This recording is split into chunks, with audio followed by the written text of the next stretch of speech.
खबरें ये आ रही हैं कि पाकिस्तान साइड कश्मीर में एक बहुत ही बड़ी रैली निकली है जिसमें हमास के लीडर, हमास के लोग मौजूद हैं। पाकिस्तान से जो जमातें हैं, लश्कर तैयबा या इस तरीके से जो जमातें हैं, उन्होंने मिलके एक रैली निकाली है पाकिस्तान साइड कश्मीर में, जिसका मकसद ये है कि इंडिया के खिलाफ खबरें आ रही है कि बहुत बड़ा कुछ प्लान किया जा रहा है। पीओके में खड़े होकर जैश ए मोहम्मद और लश्कर तैयबा के आतंकवादियों ने कहा है कि हम यहाँ सिनवार की तरह काम करेंगे और भारत के कब्जे से कश्मीर को आजाद करवाएंगे।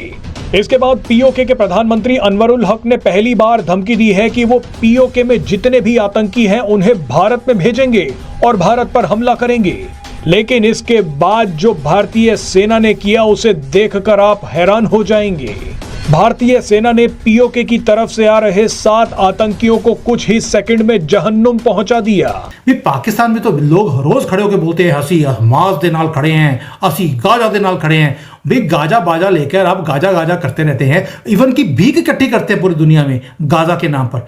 तो वहां के जो जिहादी हैं वो भी ले लेते थोड़े से, भाई 10-20 हज़ार 50 हज़ार आप भी ले लीजिए, क्या दिक्कत है। बहती गंगा में आप भी हाथ और आप सपोर्ट भी दिखाएंगे उनको, इंस्टेड ऑफ कि उनके जो उग्रवादी हैं हमास के, उनको लेकर आप सॉलिडेरिटी डे में आप लेके खड़े होते हैं। तो गाजा के लोगों को आप क्यों नहीं ले लेते? आपको दर्द नहीं है क्या अपने उम्मा के लोगों का? देखिए सोशल मीडिया पे तो मैंने भी ये खबरें देखी हैं और वीडियोस देखी हैं कि हमास का और फलस्तीन का जो झंडा था वो लहराया जा रहा था हमारे साइड वाली कश्मीर में, ठीक है। और ये देखकर अगर आप देखें ना, अगर वाकई ही आप इस तरह का प्लान कर रहे हैं कि आप हमास को साथ मिला के और फलस्तीन को साथ मिला के एक ग्रुप बना के आप इंडिया के ऊपर हमला करने जा रहे हैं, ठीक है, तो ये इंतहाई बेवकूफ़ी है। इसके अलावा मैं इसको जालाना हरकत ही कहूँगा। दोस्तों, पाकिस्तानी भी ये बात बहुत अच्छी तरह से जानते हैं कि उनकी फोर्स में कितनी ताकत है। उनके फौजी जो तालिबान से लड़ नहीं पा रहे, वो उनसे छुप छुप कर डर के भाग रहे हैं। अब वो अपने आतंकवादियों को जो बुला लिया हमास से, वो भारत में भेजेंगे। बताइए, ये हाल है इनका। वैसे बड़ी डींगे मारते हैं, हम जज्बे वाली कौम है। ठोक दिए साथ, एक झटके में उड़ा दिए। दोस्तों, भारतीय सेना वो चीज़ें नहीं रह गई हैं जो पहले था ना, जो हमारी गवर्नमेंट थी, जो कुछ नहीं करने देती थी। मोदी जी ने फ्री हैंड दे रखा है, जो अंदर घुसे सीधा ठोक दो। और अब ऐसी ऐसी माइंस बिछा रखी हैं कि जो आएगा चीथड़े उड़ जाएंगे। मजाल है किसी की भारत के अंदर पैर रख कर दिखा दे, चिड़िया नहीं आ सकती। दोस्तों, आतंकवादी तो बहुत दूर की बात है, वो जमाने गए। अब चुन चुन के मार रहे हैं और चुन चुन के मारते हैं और मारते रहेंगे। पाकिस्तान से ना कोई आ सकता है, ना किसी को आने देंगे। भारत को सुपर पावर बनना है और बन के रहेगा, यही हमारा ध्येय है। दोस्तों, कमेंट्स कीजिएगा, वीडियो को लाइक और चैनल को सब्सक्राइब जरूर कीजिएगा। धन्यवाद। इजराइल ने हमास के जिस सबसे खतरनाक नेता याह्या सिनवार को घर में घुसकर मारा था, उसी याह्या सिनवार के नाम की कस्में पाकिस्तान ऑक्यूपाइड कश्मीर में खाई जा रही हैं। पीओके में खड़े होकर जैश ए मोहम्मद और लश्कर तैयबा के आतंकवादियों ने कहा है कि हम यहाँ सिनवार की तरह काम करेंगे और भारत के कब्जे से कश्मीर को आजाद करवाएंगे। इसके बाद पीओके के प्रधानमंत्री अनवरुल हक ने पहली बार धमकी दी है कि वो पीओके में जितने भी आतंकी हैं उन्हें भारत में भेजेंगे और भारत पर हमला करेंगे। लेकिन इसके बाद जो भारतीय सेना ने किया उसे देखकर आप हैरान हो जाएंगे। भारतीय सेना ने पीओके की तरफ से आ रहे 7 आतंकियों को कुछ ही सेकंड में जहन्नुम पहुंचा दिया। ये वीडियो देखकर आपका सीना गर्व से चौड़ा हो जाएगा। पीओके में आतंकी संगठन लश्कर तैयबा और जैश ए मोहम्मद के आतंकवादियों ने हमास के नेताओं का जबरदस्त स्वागत किया, भारत के विरोध में जमकर नारे लगाए। मगर इन सभी आतंकियों को पता नहीं था कि भारतीय सेना की नजर इन पर है।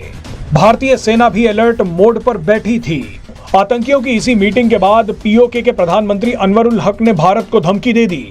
अनवरुल हक ने कहा कि हम आतंकवादियों को भारत के हिस्से वाले जम्मू कश्मीर में भेजेंगे। अनवरुल हक की धमकी के बाद करीब 7 आतंकी बॉर्डर पार करके भारत में घुसने की तैयारी कर रहे थे। ये आतंकी पीओके पार कर जम्मू कश्मीर के पुंछ में घुसने की कोशिश कर रहे थे, लेकिन भारतीय सेना ने 1 सेकंड में इन सभी को मार दिया। भारतीय सेना ने इलाके में पहले से ही लैंड माइन बिछा रखी थी। आतंकी आए और इनका पैर लैंड माइंस पर पड़ गया, सबके परखच्चे उड़ गए।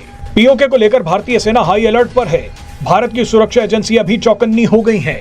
हमास नेताओं का पीओके में आना कोई छोटी बात नहीं है। पाकिस्तान बड़ी साजिश करने की तैयारी में बैठा है, लेकिन इन सभी बुज़दिलों को पता नहीं है कि भारतीय सेना इनसे 100 कदम आगे है। ये जितने आतंकी भारत की तरफ भेजेंगे, उतने ही आतंकियों को भारतीय सेना आसमान में रवाना कर देगी।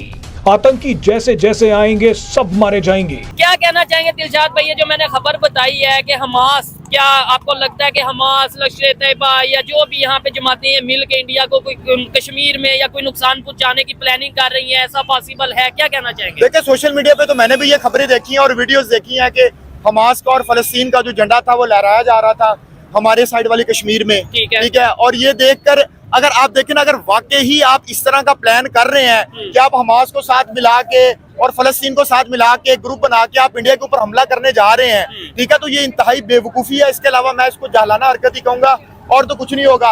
पहले हमने इसका जो खमियाजा है वो पहले भी भुगता है। हमने अफगान जंग में हिस्सा लिया है, 17,000 जाने दी है, ये नहीं दी। हमें क्या मिला?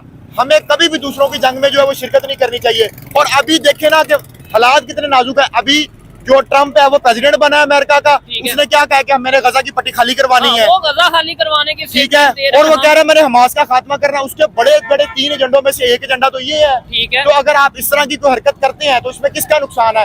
अगर ऐसी खबरों में लेट्स सपोज, अभी तो खबरें हैं पाकिस्तान मीडिया पे ऐसा कोई ऐसा नहीं देखने को मिल रहा, आपको नहीं लगता कि हमें क्लैरिफिकेशन देनी चाहिए कि भाई ऐसा कुछ नहीं है? अगर वाकई में ऐसा कुछ नहीं तो हमारे मीडिया को बताना चाहिए कि ऐसा कुछ नहीं है जी, ये फेक खबर है। ऐसे नफरतें ना मजीद बढ़े, मिसअंडरस्टैंडिंग ना इंडिया के साथ या अमेरिका के साथ ही मजीद ना बढ़े। जी देखें, ये जो आपने बात की है इसको ऑफिशियली आके अनाउंस करना चाहिए, बल्कि हमारी गवर्नमेंट की तरफ से आके अनाउंस करना चाहिए कि हमारा इसके साथ कोई लेना देना नहीं है। वो सिर्फ एक इज़हार यकजहती के लिए हो तो वो फिर एक और टॉपिक है, वो एक अलग टॉपिक है। लेकिन इसके बावजूद आप इस टाइम जो सूरत हाल है वो ये है कि अमेरिका ने जो 3 बड़े बड़े कानून बनाए हैं ना, उसमें इलीगल इमिग्रेंट्स वाला भी इशू आ रहा है। ठीक है। और उसके बाद अगर हम इस तरह करेंगे तो हमारे ऊपर तो दुनिया के ऊपर, हमारे ईरान के ऊपर पाबंदियां लगी, ईरान की मैशत आपके सामने है। ठीक है। अगर पाकिस्तान के ऊपर पाबंदियां अल्लाह ना करे लगती हैं तो हम किस जगह पे खड़े होंगे? हमारे पास तो इतने वसाइल और रिसोर्सेज नहीं है ना कि हम दोबारा से ऊपर उठे। जैसे अभी इंडिया को जो है वो 3री दफा अमेरिका के जो प्रेसिडेंट है उसने स्टेट विजिट पे बुलाया है। मुझे बताएं कोई ऐसा प्राइम मिनिस्टर आप कमेंट में बता दें कि जिसको 3 दफा बुलाया हो। ठीक है। और उससे पहले वो फ्रांस से भी जाके मिलेगा और फ्रांस में उनकी आर्टिफिशियल इंटेलिजेंस के ऊपर कोई मीटिंग हो रही है। आप खुद हिसाब लगाएं कि हम किस तरफ चल रहे हैं, वो किस, एक तरफ AI की बात हो रही है, IT की बात हो रही है। आप मुझे बताएं ये गूगल, ये माइक्रोसॉफ्ट, ये यूट्यूब, इनके CEO कौन है? ठीक है। IT, वो लोग उधर अगर मीटिंग्स कर रहे हैं, जो हमें नजर आ रहा है कि उधर मीटिंग्स हो रही हैं, वो G20 की मीटिंग हो रही है, वहाँ पे मीटिंग हो रही है, तो वहाँ पे टेक्नोलॉजी को लेके मीटिंग्स हो रही हैं, वहाँ पे दूसरे कंट्रीज के जो हेड ऑफ स्टेट हैं वो आके टेक्नोलॉजी की डील्स करते नजर आ रहे हैं। हमारे साइड में क्या उस लेवल की चीजें हो रही हैं? आप तो अभी भी हमास के साथ मिलकर जो है वो इंडिया पे फतह करने की कोशिश कर रहे हैं। करेंगे। तो मेरी बात सुने और दूसरी तरफ वो जो है टेक्नोलॉजी में आगे जा रहे हैं। हम किसी को तबाह करने के चक्कर में, किसी को बर्बाद करने के चक्कर में, किसी की चिकन नेक बंद कर दें तो ये कर दें, 7 स्टेट को तबाह कर दें, 7 टुकड़े कर दें, मुझे जो बोलने दें, इससे बेहतर नहीं कि हम अपने पाकिस्तान को बेहतर करें। हम तो यही चाहते हैं, बांग्लादेश के साथ ताल्लुकात अच्छे करते हो, भारत के साथ क्यों नहीं करते?